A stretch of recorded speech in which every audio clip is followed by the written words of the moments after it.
Surrender कर जाना चाहिए।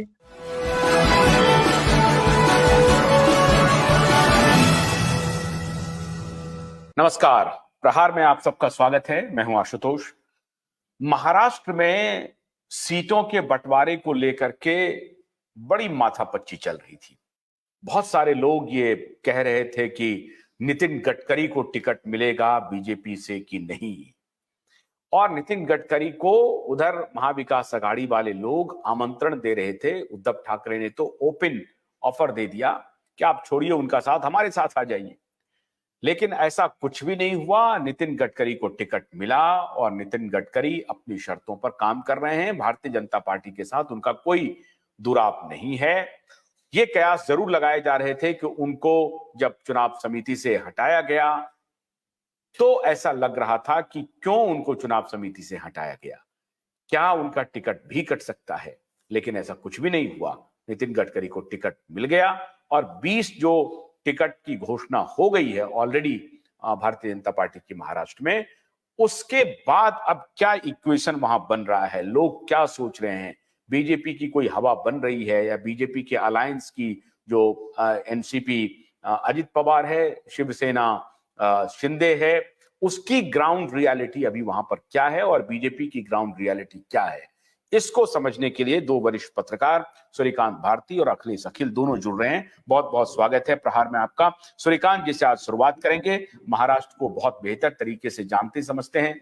सूर्यकांत जी, मैं सवाल आज दूसरे तरीके से कर रहा हूं।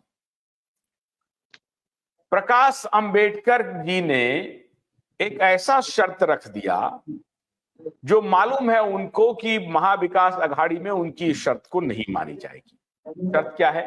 15 सीट का डिमांड कर दिया। वो लोग उनको 4 सीट देना चाहते हैं और ये एक बहुत बड़ा आधार बनेगा कि नहीं, जब हम 7% वोट लेकर के पूरे महाराष्ट्र में हैं तो हमको तुम 4 सीट क्यों दोगे, हमको ज्यादा सीट चाहिए। उनकी डिमांड को वो मजबूत मान रहे हैं और कह रहे हैं कि हमारी डिमांड इलॉजिकल नहीं है, संपूर्ण लॉजिकल है। तो वो कितना लॉजिकल है? दूसरा, मैं इसलिए इस प्रकाश अंबेडकर की पार्टी या प्रकाश अंबेडकर की बात में कर रहा हूं क्योंकि प्रकाश अंबेडकर का इधर जाना उधर जाना या अकेला खड़ा रहना ये बहुत बड़ा फैक्टर होने वाला है महाराष्ट्र में। इसलिए मैंने प्रकाश अंबेडकर के बारे में पहला सवाल किया। दूसरा सवाल, जो 20 टिकट के बंटवारे हुए हैं, क्या आपको लगता है कि टिकट जो दिया गया है 20 के 20 टिकट जो हैं बहुत सोच समझ करके पूरी रणनीति को ध्यान में रखते हुए भारतीय जनता पार्टी ने डिस्ट्रीब्यूट किया है? इस दोनों पर मैं आपकी प्रतिक्रिया चाहता हूं। ये तो सही बात है कि प्रकाश आंबेडकर जी अगर महाविकास आघाड़ी में नहीं जाते तो ये बड़ा सेटबैक होगा महाविकास आघाड़ी के लिए। तो सही बात है, क्योंकि करीबन हर कॉन्स्टिट्यूंसी में अपने एक लाख के करीबन वोट प्रकाश आंबेडकर जी के पास है। पिछले इलेक्शन में वो 50 से 70 हजार के करीबन था। अभी पूरे 5 साल में उन्होंने काम किया है तो 1 लाख के करीबन, कुछ कॉन्स्टिट्यूंसी तो 2-2.5 लाख के ऊपर भी चले जाती है। तो ये बड़ा सेटबैक होगा क्योंकि एक बड़ा तबका जो है जो और उनका जो सोशल इंजीनियरिंग होता है प्रकाश आंबेडकर जी का, वो सोशली बहुत ही एक्टिव होते हैं और ओबीसी में भी उनका बड़ा पैठ है उनकी वोटर्स में। तो ये महाविकास आघाड़ी के लिए बहुत बड़ा सेटबैक होगा प्रकाश आंबेडकर के अगर अकेले चुनाव लड़ते हैं तो। और जैसे भी अभी उनके दो प्रेस कॉन्फ्रेंस में मैं खुद उनसे कल जाकर मिला था, तो उन्होंने सीधा कहा था कि कोई बातचीत का कोई मतलब नहीं है। ये लोग ये समझते नहीं है कि इनका अभी धरातल के ऊपर कोई काम नहीं रहा, ना राष्ट्रवादी का नहीं रहा, ना शिवसेना का नहीं रहा। वो अपने ख्याली पुलाव में रहते हैं, वो ग्राउंड रियलिटी पे नहीं थे। वो उन्होंने सटीक बात कही है, क्योंकि आज जो 2019 में जो शिवसेना की, एनसीपी शरद पवार की और कांग्रेस की हालत थी वो आज नहीं है, क्योंकि ये टूट चुके हैं। और दूसरा विषय ऐसा है कि जो अगर आप कांग्रेस की बात करेंगे, कांग्रेस टूटी बोले तो उनके बड़े नेता निकल चुके हैं, उनके पास अभी कोई नहीं है।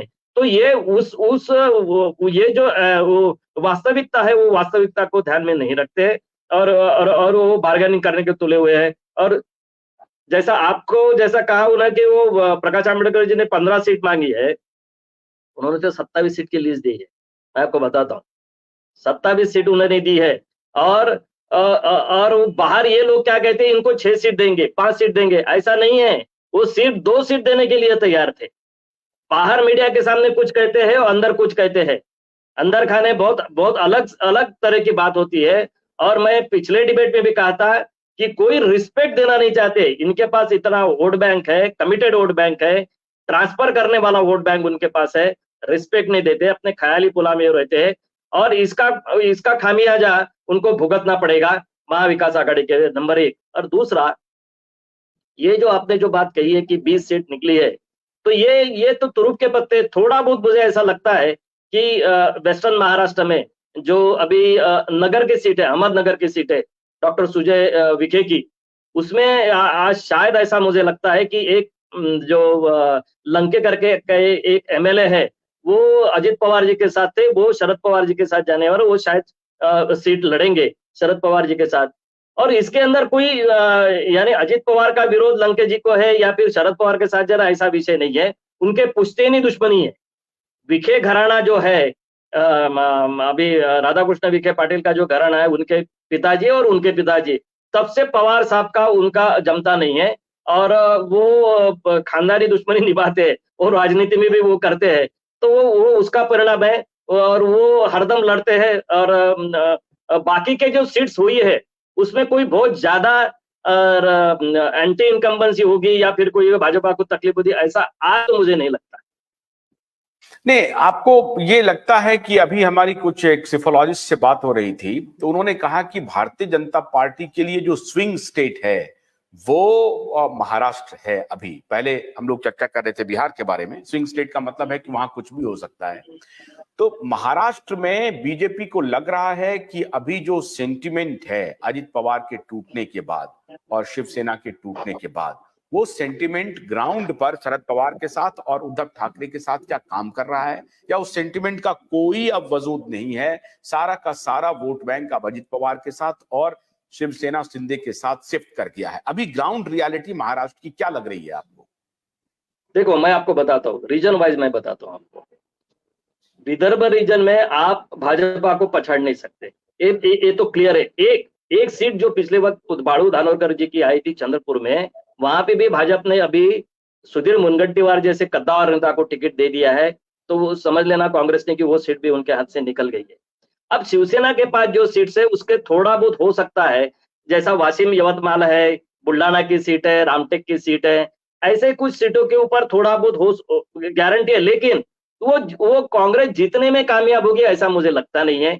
और विदर्भ में वो स्वीप करेगा भाजपा विदर्भ के बाद, क्योंकि उधर राष्ट्रवादी कांग्रेस भी नहीं है। कांग्रेस जो फाइट में जो है भाजपा के, वो कांग्रेस ही है ना, शिवसेना उद्धव ठाकरे गुट है। ठीक है, तो महाराष्ट्र विदर्भ में तो उनका कोई खेल चलेगा नहीं है खेल। और जैसा भाजपा ने जो अपने टिकट दी है अभी विदर्भ में और इधर खानदेश में, जिसको उत्तर महाराष्ट्र कहते हैं, उत्तर महाराष्ट्र में सिर्फ एक नासिक की सीट अगर छोड़ दिया तो पूरे सीट उन्होंने दे दिया, और शायद वहां भी वो स्वीप करेंगे। जैसा हिना गावित की सीट है, सुभाष भामरे जी की सीट है, रक्षा खड़से की सीट है। एक सीट उन्होंने जलगांव की चेंज कर दिया, वो स्मिता वाघ को टिकट दे दिया, उन्मेष पाटिल के टिकट काटकर। और स्मिता वाघ जी का अच्छा काम है। और मुझे ऐसा लगता है कि उत्तर महाराष्ट्र में भी भाजपा को कोई तकलीफ नहीं जाएगी, उसका कोई फाइटर भी नहीं है। और मेरी जानकारी कल ऐसी है कि रक्षा खड़से को टिकट देने के कारण एकनाथ जी खड़से, उनकी बेटी और शरद पवार जी की एक मुलाकात हुई है रात को। ऐसा मुझे मुलाकात में क्या हुआ ये बाहर तो नहीं आया, लेकिन एक मुलाकात रात को हुई है। हाँ, टसल कहाँ होगी? टसल वेस्टर्न महाराष्ट्र में होगी, टसल मुंबई में होगी। और मुंबई की सीट 2-3 जो भाजपा का जो गढ़ है वहां सीट मिल गई है।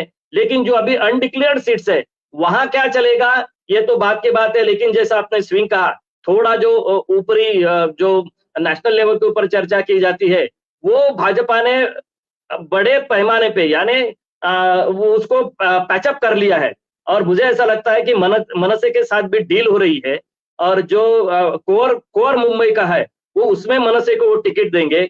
शिवसेना और मनसे यानी शिंदे की शिवसेना और मनसे एक साथ अगर आ जाते हैं, तो वो बहुत बड़ा धक्का होगा उद्धव ठाकरे जी के लिए, बहुत बड़ा धक्का होगा। और मुझे ऐसा लगता है कि जब उन्होंने 45 मिशन 45 का जो रखा है भाजपा ने, वो उसके लिए वो मनसे को साथ में लाएंगे। और जो सीट शिवसेना को मुंबई में छूटी थी पिछले 2019 में, वो इस बार कुछ शिवसेना, शिंदे गुट और मनसे, ये दोनों में उनके सीट लड़ेंगे और भाजपा उसमें जो अपने उनके तरफ से जो सीट है वो सीट कर लड़ेगी, और जो शिवसेना को जो सीट गई थी वो उसमें मनसे के साथ युति करके वो सीट लड़ेंगे, और वो उद्धव ठाकरे जी के लिए बहुत मुश्किल जाना पड़ा।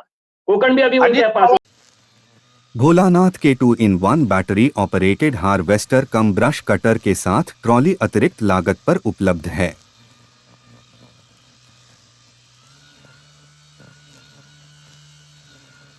अधिक जानकारी के लिए कृपया दिए गए नंबर पर कॉल करें।